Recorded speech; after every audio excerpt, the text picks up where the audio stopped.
But before we go on to the rest of the presentations, which are really about solutions in the transportation sector, we've asked Rob to come and just do a really quick something. I'm Rob Kidd with the Vermont chapter of the Sierra Club, and a few years ago I prioritized my work around transportation, and I got the great honor to working with former Representative Kurt McCormick. For those of you who don't know, he passed away a couple days ago after fighting a battle with cancer, and hearing all these other presentations right before, it reminds me of a lot of conversations I had with him over the years. He actually lived next door to me when he was the legislature for a number of years before he even became chair, so he became a personal friend of mine. And just thinking about how we changed the public conversation.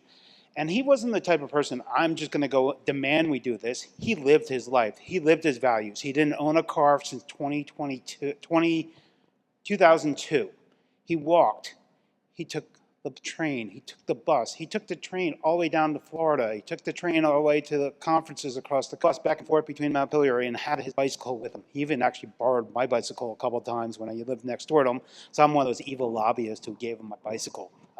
So I didn't have to declare it because it didn't cost me any money. But that's one of the things I just want to honor Kurt's memory.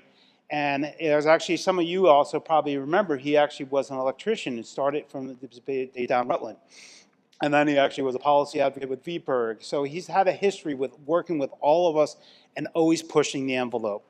So at this moment, I would just like to say thank you, Kurt, and hopefully everybody can honor his memory by acting and walk the talk like he did. So thank you all.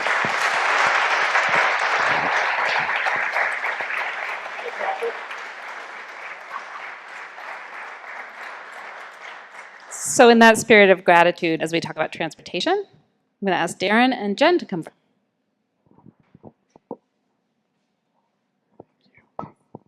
Hey everybody, Jen I think is on her way, my colleague Jen Green, but for the time being I'll go ahead and start our presentation.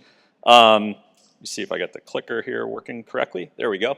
So we're going to talk a little about Burlington Electric's work on equity and charging, and I know there's a lot of folks working on this in the room, so what we're going to share is just meant to spur some conversation, some idea sharing when we get to the table discussions, but I think Lena teed it up well. EVs are an amazing solution to one of our key climate challenges. 3/4 almost of the dollar that you spend to charge an EV stays in the state economy instead of sending 3/4 out when you pay $1 at the gas station, filling up your vehicle. We have the cleaner, cheaper, more fun to drive transportation fuel. And so one of the things we've been focused on in Burlington is how do we make sure that we have access for everybody who wants to drive an EV? How do we address that? We have 60+% of our customers are renters. So how can we help them charge? The best place in the country to drive an EV, to visit with an EV, to really build out our charging network. And so this you're seeing now is our current charging network. We have, I believe, about 39 ports.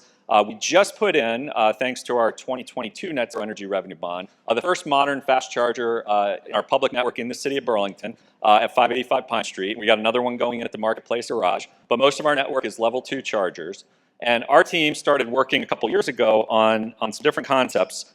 We'll go ahead, whoops, there we go, to look at what would we need in our wildest dreams to really build out the charging network that would help everybody in Burlington who want to drive an EV, and what is the connection between charging and electric vehicle adoption.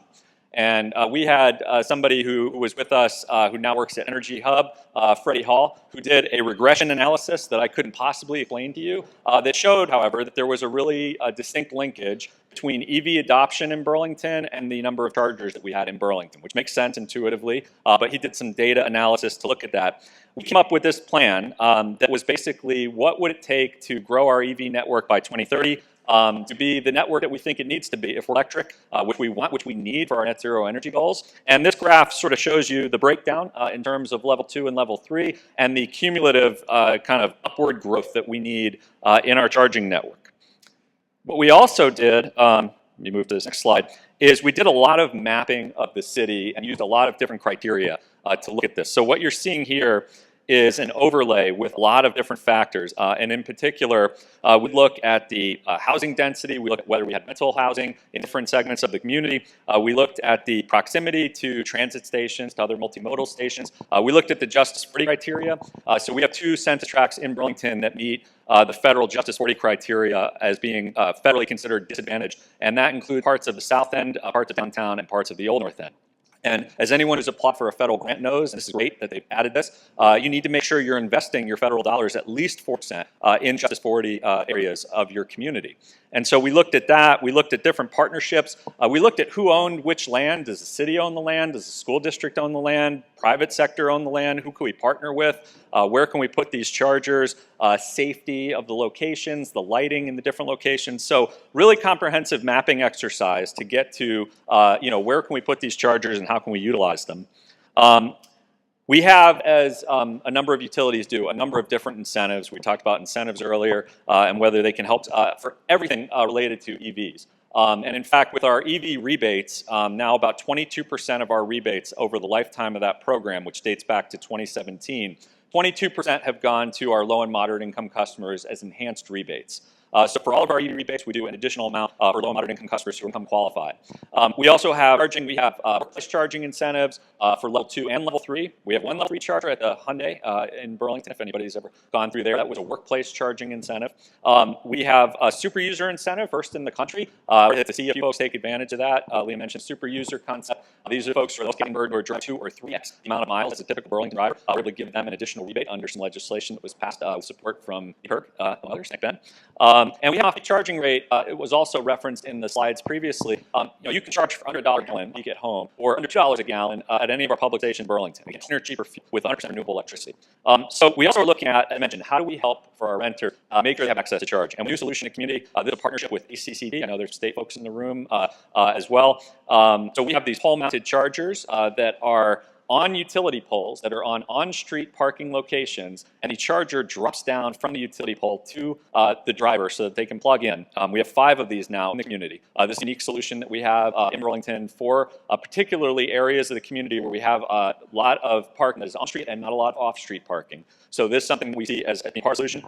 And I think we talked about not everyone wants to or needs to own a car or can afford to own a car. Not everyone can afford to own an EV. So we've been partnering with CarShare to make sure that folks who want to participate in CarShare, Vermont, which we know reduces vehicle miles traveled, we know reduces then converting their fleet to electric and to plug in, and we've been supporting them with charging infrastructure as well.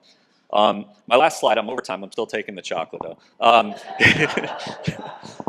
This was really exciting news for us just recently that we were selected with the Department of Transportation through the Infrastructure Investment and Jobs Act, known as the Bipartisan Infrastructure Bill, for funding to fully support that program that I showed you earlier with that upward trajectory of chargers in the community. So we're going to have 200 new charging ports in Burlington funded through the federal government with a match from Burlington Electric. We're going to have 47 of those are going to be fast charging.